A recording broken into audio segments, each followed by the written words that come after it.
All right, good morning, everyone. This is Eva Hussein from Polaron here. This morning, I have a great pleasure of welcoming Chris Duncan. And Chris, I can see that you're holding a Geelong Cup there. Well, tell us, what is that all about? Is that your club? Um, I follow Geelong Football Club with my brother Richard, but the rest of the family are Bombers, Essendon people. And of course, my husband and our daughters, they're Richmond, but that's the Aussie way. You join in when you're living in Australia. Right, right. And speaking of the Aussie way, of course, your family is Polish, and that's why we talking to you today. And you've recently gone through the journey, which was pretty, I don't know if stressful is the right way to describe it, but let's say dynamic and challenging. But tell us a bit more about your Polish family. So where are they from? Who was born there? A little bit of background information, please. Yes, my mum and dad born in Poland, dad in Bogoria, a country town, mum in Krzemień near Lublin area. So they're from the Kielce and Lublin area, and they grew up in their married life in Legnica, and they have extended family in Katowice and also Warszawa, Warsaw. Mhm. But they came to Australia in 1960. My auntie Władza, she sponsored them to come to Australia after World War II. They were found through Red Cross. So an opportunity came for them to come by ship to Australia. So Easter Sunday weekend, many years ago, they arrived and their journey in Australia began. So And go, Chris, sorry. yeah, when they got to Australia, they lived for a year in Mornington, but in Mornington there was only a couple of Polish families and work wasn't really prevalent. So they moved to Crib Point because there was a naval base and Dad could get there a job as a gardener, and then eventually the BP refinery started. So Dad, being a labourer, not speaking much English, that was a way to support your family. So we met 7 families in Crib Point, a long way from Melbourne, about 70 kilometres away from Melbourne. All these families were older families, much older than us, and they had much older children. So we hung on to them for support and experience. And of course, the usual family celebrations and religious celebrations and sort of growing up together. So in Crib Point, there was only the 7 families. It was quite unusual to have a Polish surname back in the 1960s. And of course, when you go to school, eating rye bread was a bit of a new experience.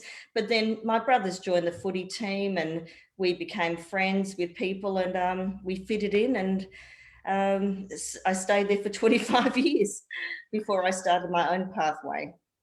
And Chris, of course, you were born in Australia here already, but knowing your family history as I do, I'm also aware that you kept in touch with really close contact with your family in Poland, across the oceans, across time zones. Tell me more about them, because they've also been incredibly helpful in this journey of citizenship for you. They, first of all, they were batching for you, but also they've helped with a few documents and also cheering you on, yeah?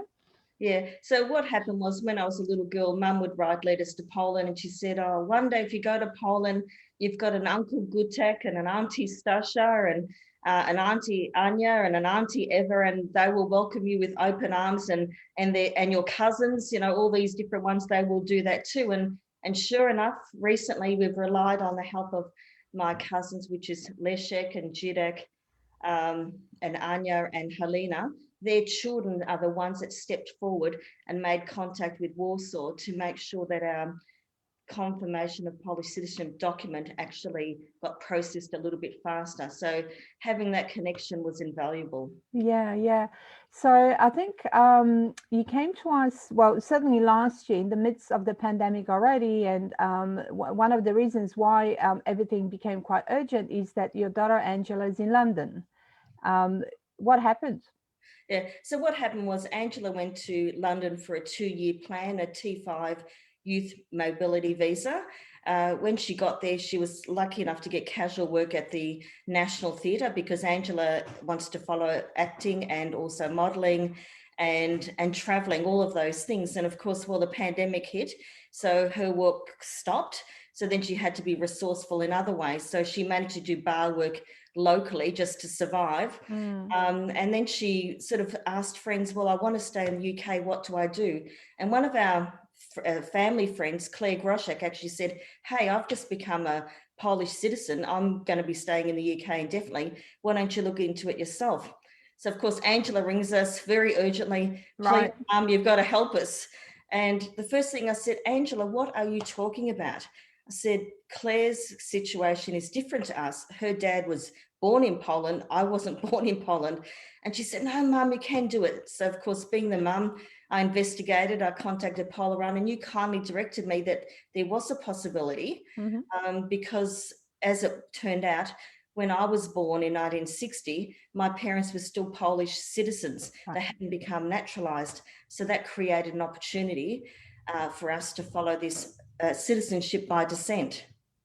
Right, and it sounds relatively simple, but of course it isn't, because there was a lot of curveballs thrown our way, and they varied from Australian documents needed to be apostilled or got from the government, to delays at Poland's end, because essentially we knew for quite some time that the decision is either about to be issued or has been issued, but Poland was in lockdown and we couldn't pick it up.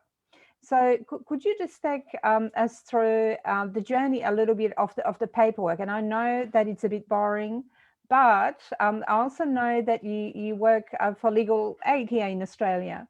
And you're very good with paperwork and you're excellent at communicating. So we would exchange emails like in the middle of the night, because we knew that Angela was in desperate need for citizenship, because also, of course, UK was Brexiting. So how would you describe the journey of paperwork for us? Right. Well, firstly, I just didn't know where to begin, but speaking with you really assured me, look, just collect your paperwork together. We've got a schedule. If you follow it step by step, we could look at it more carefully. So that's what I did. I started with the grandparents' names and dates of birth. And then what I did was I went back to my family and said, well, where were they born exactly? Where did they go to school? Where did they work? Where did they live? And our family in Poland, my second cousins in particular, were helpful with providing the addresses. So that story of their life pattern became invaluable, because when Polaron had to do the paperwork itself, they were able to look at a pathway from where my parents were born in Poland, their extended family, and then their character references, and then of course their arrival in Australia. So just following that schedule was really important. But things like, hey, who's got mums and dad's old passport? Where's the naturalisation certificate? Has anyone got the birth certificate? Well, we realised we had some information, not everything. So, of course, we still had to get the Polish version of the birth certificates, but at least we had enough crumbs to put together. And I did spend quite a few hours, because not having done this before and wanting to make sure that I was thorough, because this is a serious process and I wanted to remove all obstacles. So it was an interesting experience, and I really only got to your office back in July, and I met your staff member, Paulina. It only just started, and she very diligently, recorded the documents and said, look, we'll keep in touch. And I just said, well, the urgency is Angela wanted to become an EU citizen because Brexit had started. And in order to achieve that, she had to be living in the UK on the 31st of December, which we knew she was going to do. But getting this Polish citizenship, everyone that we sort of mentioned indirectly, they kept saying, it's an 18-month process. What are you doing? And I said, Polaron have explained to us that they are experienced in this manner and they will certainly give it priority. And I just felt I was in safe hands, because you knew what to do. And I kept saying, if there's anything else we could do. And right at the end, my cousin Przemek and Kasia, because they were living close to Warsaw, and they made time to actually make the connection. And previously, my other cousin Jidek and his daughter Ola had offered communication services. So I felt very safe that we were somehow going to get there. And on the 16th of December, that decision paper finally came through. We still had to get it from Poland to the UK, but we were getting there. Yeah, it was really touch and go, in that we had a deadline that we could not miss, essentially, because otherwise that would have affected Angela's ability to stay in the UK. And no matter what and how much you try, when you're dealing with the government, sometimes they'll be flexible, other times we won't. So there was a lot of sort of work behind the scenes on behalf of your family and our team to try and get it across the board. tell me a little bit more, just going back to what you've said about your parents coming here to Australia in 1960s, because that was or 50s, late 50s, I think. It was a little bit of an unusual time. And you mentioned Red Cross. So, so family that were already in Australia found them, or what happened? Yeah. And who were they? Were these people? Yeah. So what happened was my mum and her two sisters were orphans, and mum always knew that by contacting the Red Cross, that somehow there was a sister that had come from Yugoslavia, Poland, Yugoslavia into Australia. That was my auntie Wodgem.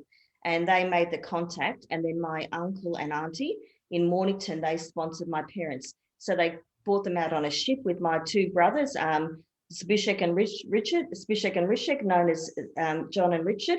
And of course, my mum was pregnant with me. So we arrived in 1960. But when we got to Crib Point, there was a lot of families that had already been there 10 years earlier, and they'd come from Bonegilla. So they were the early arrivals. But mum and dad were sponsored. So they weren't refugees, they were sponsored. And my mum had to be looked after by my auntie for a year. There was no English language then, and there was no assistance from the government, and there was no language. That was the whole thing, is mum and dad had to just eventually, early 70s, they got a TV, so they learnt the language from watching TV. And eventually in the mid 70s, we finally got a car, so we were able to go from A to B. And that's where our journey changed a bit, because once in the mid 70s, when we finally got a vehicle, we started going to the Polish Mass in Dandenong, where there's a big, strong Polish community there. Yeah. And we met this amazing family, the Grabitz family. And because they had children our ages, we became best of friends. And now our children have continued with that friendship. And then our adult daughters have even done the Polish dead ball. So we're now really living the Polish experience, even though we all speak Polish just with an Aussie accent. Unfortunately, our children don't, because we didn't go to Polish school or anything, but I've been able to communicate in this process, but I really needed Polaron's professional services, because all the documents are always in Polish, and although I can speak it, I couldn't read it. So your expertise was very vital for this process. And that's what got us over the line within 6 months. Yeah, that's so good to hear. So your family that you're speaking of, they behind you on the photos, yeah? Because I can see. Yes, the family. Who's there? Tell us who's on the photos, in the photos. Well, this is a little Gabrielle. This is Angela, who we're talking about. Yes. Eldest Claire. My husband Jeff, Aussie. And of course, further along we have the school photos. But really, I don't know if I have a. So this is probably a more recent photo. This is Angela with the black hair. She's the one that's an aspiring actor and living in London. Our daughter Claire had become. This is her university presentation. Our youngest, my husband Jeff. So that's just my family. But you've now brought to attention we need to update our photo wall. But look, it's all about, at the moment, it's about supporting Angela. And while she's been in lockdown, she's actually been making a little film, 13 Locks. So she's trying to use her experience and her energy to keep surviving. But in the meantime, she's actually been resourceful and gained casual employment for a security company as a security door officer, security reception, just to be surviving in her country. Yeah. And what she's doing now is she's applied for a Polish passport, and she's hoping to get it she was promised the 19th of February. And the deadline for a visa is the 8th. Yeah. So we're waiting. 10 days away. I spoke to Paulina about it yesterday, and we're waiting. Chris, you did mention the city of Kielce. Who did you say comes from there, your mum or your dad? Dad. Dad grew up in a little town called Bogoria, but it's the district of Kielce. Yeah. And mum was Krzemień in Poland, and that's the district of Lublin. But look, the main family growing up after that was actually in Legnica. And as a matter of fact, my second cousin was actually the principal at the local school. So that's how far. And even my extended family, they've all got, they're all very well educated. It's the different lifestyle in Poland to what we have here. But look, we enjoyed meeting them in 2014. My husband and I went to Poland.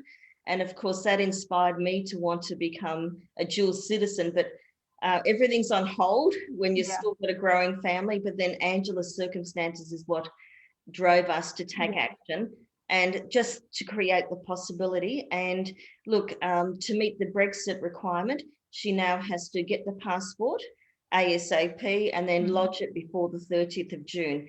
But the criteria was to be a Polish citizen before the 31st of December. If she hadn't achieved that, then the efforts will have been in vain. So having done that now, that'll give her a chance to stay in London for approximately 5 years. And she keeps saying, Mum and Dad, family, come to UK, put me in your suitcase and take me to Poland and let me follow the journey. So we would be very tempted to do that. But at the moment, all the borders are closed. Yeah, it's everyone's going through such a tough time, and we of course wish Angela all the best. I think she's a talented young lady with a lot of determination. So let me tell you why I was asking about Kielce. So did you go to the area that your father's from? We only went to his country town of Bogoria. Right. And we went to places like Krakow and Katowice, because that's where my uncle was living, and mainly Legnica and Warsaw. So we didn't actually go right into much in the distance. Because there's an urban legend about the Kielce area, and that is that the most stubborn people come from there. I've not met your dad. I haven't. Tell me, was he stubborn? Yes, very much so. Stubborn in the sense that if something could be done tomorrow, it was always done today. And I guess that's probably that strong work ethic that comes through in a lot of Polish people.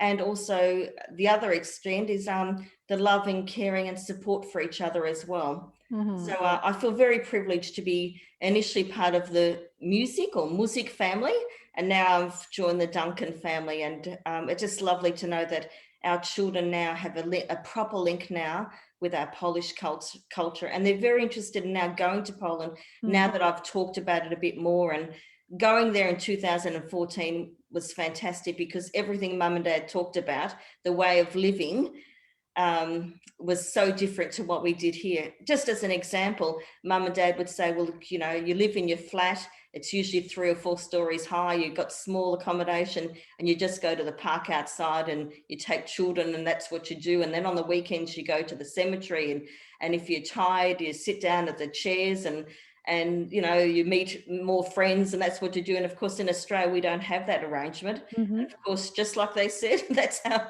how it's done there. But the friendship and the commitment of family is just outstanding, because even though we didn't have much to do growing up, because Mum would write letters for not just our family to Poland, but for the extended family of people in Crib Point, because the language was always an issue, and they didn't have the opportunity of writing. So Mum became good friends with the 7 families in Crib Point, helped them write letters to extended families, and you know, we'd have the gatherings of playing the Polish music, the mazowsze, you know, on the stereogram, having the traditional Polish field, and enjoying a refreshing vodka or two, just to note the celebrations. And even now, growing up with our own daughters, whenever we've got together with my immediate family, because we're continuing the Polish celebrations, they're just amazed at how welcoming everyone is, even though they don't really know everyone, they soon get to know everyone. Right, very hospitable, very hospitable. So your parents are no longer alive, of course, but what do you think they would think of this crazy journey that you've embarked on? Would they be pleased? Would they be proud? What do you think? Well, Mum and Dad would be ecstatic, because they used to say that you know, in Poland everyone's educated and they always band together, but when you only hear a name or read a letter or see something later, it doesn't really mean anything until you're there. So back in 2014, when my husband Jeff and I went to Poland for the one and only time, it was we were welcomed with open arms, and I just felt as if I was reliving those moments with my parents. But Mum and Dad would be ecstatic that we've re-established the connection, and really it's through Angela's circumstances that sort of brought it forward. However, Claire and Gabrielle have said, well, we want to do the same thing. And we just said, well, step by step, because it's also the financial circumstance. Of course. But Mum and Dad would love the fact that they left Poland to come to Australia. They left communism behind to create a new life here.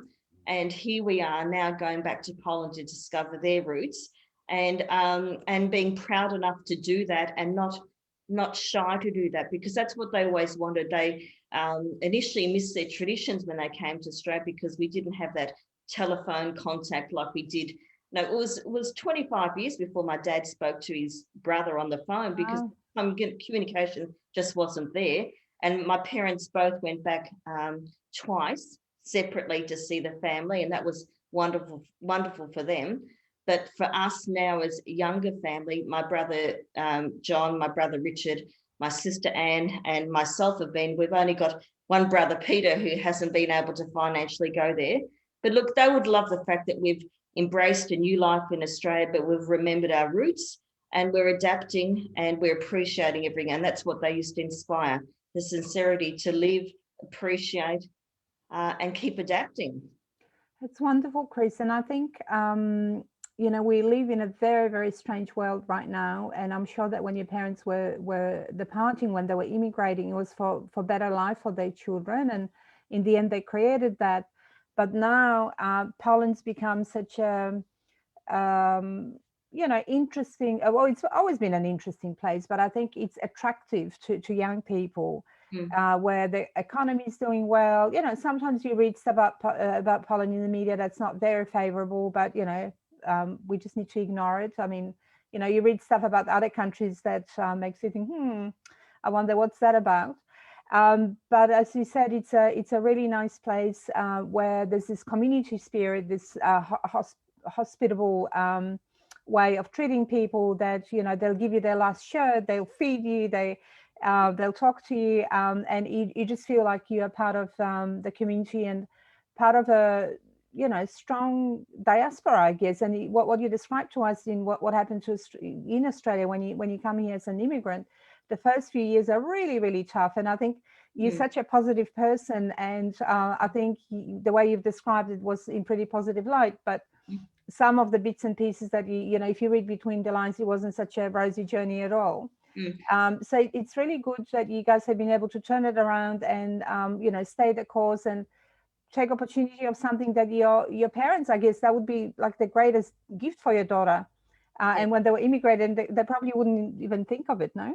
Yeah, well, the thing is also with Angela becoming an EU citizen and getting that passport, that allows her the opportunity in the future to work in any of those EU countries without a visa. And because she's an aspiring actress and at the moment trying to make her own film, she wants to pursue that avenue in the future. Certainly the pandemic has stopped everything, but Angela and all of our daughters are driven.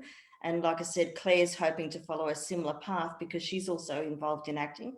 And during this process, I'm just delighted that they could become citizens by descent, because they didn't have to learn the Polish language. And Angela said, Mum, now that I've become that citizen, I want to start doing that. Whereas as little children, because I married an Aussie family and we didn't have the ability to go to Polish language schools or anything like that, they didn't learn the language. So now suddenly it's become interesting and appealing because it's serving an extra purpose. And now that I speak so freely about my cousins that I finally met, it's like they've become so approachable.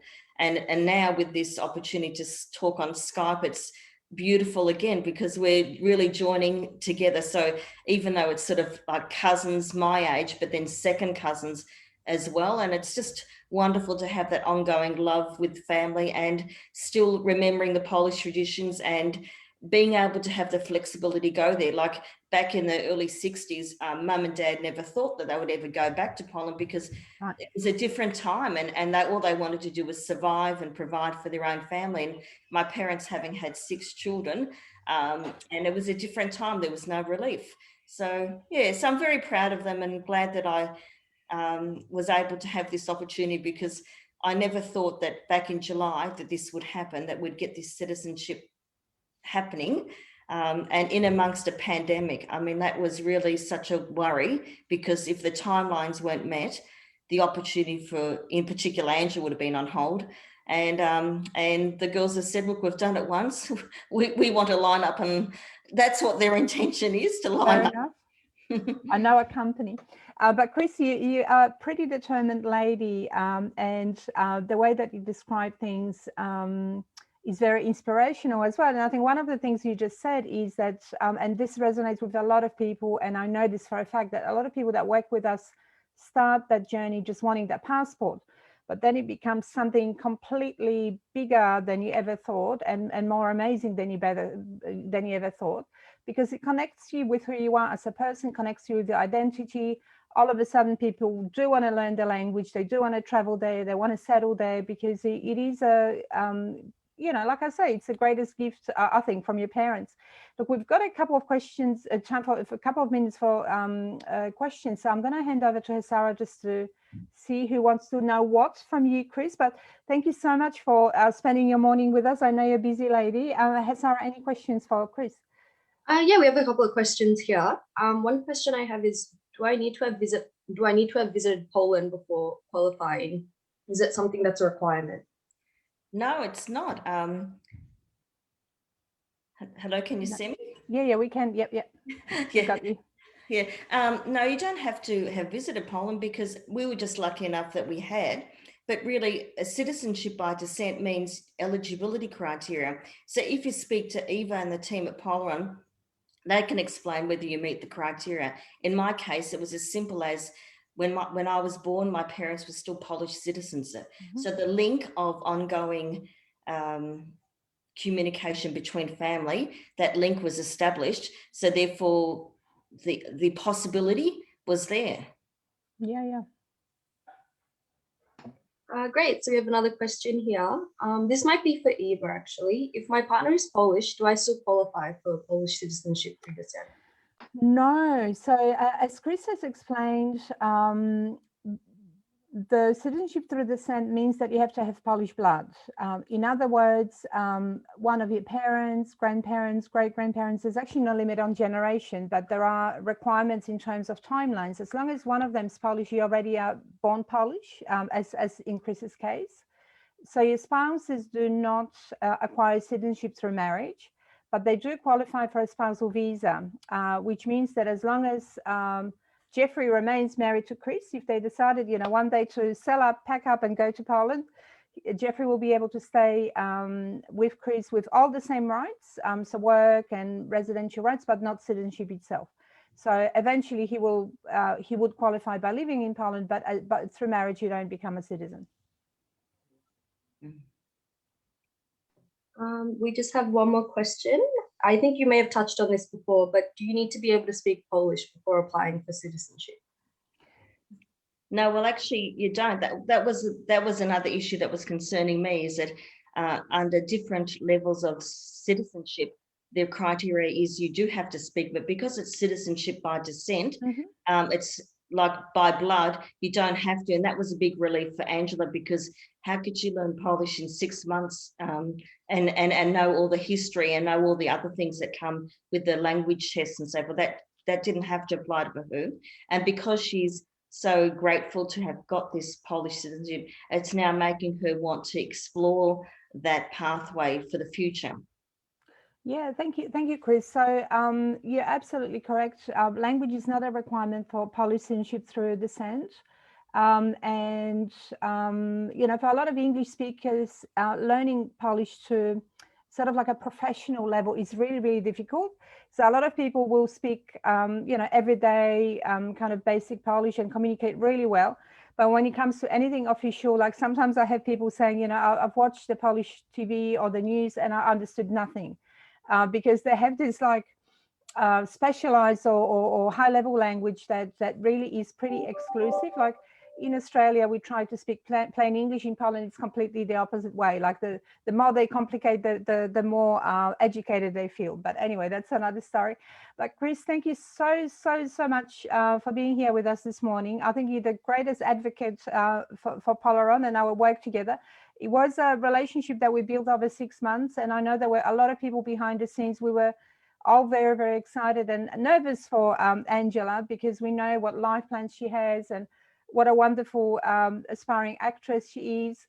So we're going to continue cheering her on, and we're going to continue being grateful to you for helping her and to your parents looking down from up there somewhere, hopefully, and cheering us all on. So that's been a great result, and thank you for all your kind words. We really appreciate it, because a lot of what we do is shuffling paperwork from one desk to another, but in the end we kind of making people's dreams come through. So we do hope that Angela does well. We hope that the pandemic is over. We are waiting impatiently to be able to travel. But for this morning, thank you so very much for explaining what happened, and telling us a bit more about your own background. Well, I just want to say thank you again to the Polaron team, not just the Melbourne team, the Poland team for all their activity, and also the UK team, because all that teamwork is what got us off over the line. And Angela appreciates it. My husband and I, our whole family appreciates it, and it's inspired the rest of the family to keep in contact. And like I said, we love our Polish heritage, and we're lucky enough to have the odd family that we keep in contact with, that next generation. And my parents, having been deceased for 23 years, would be ecstatic that we are still speaking Polish with our Aussie accents to the best of our ability, and we are still loving their journey.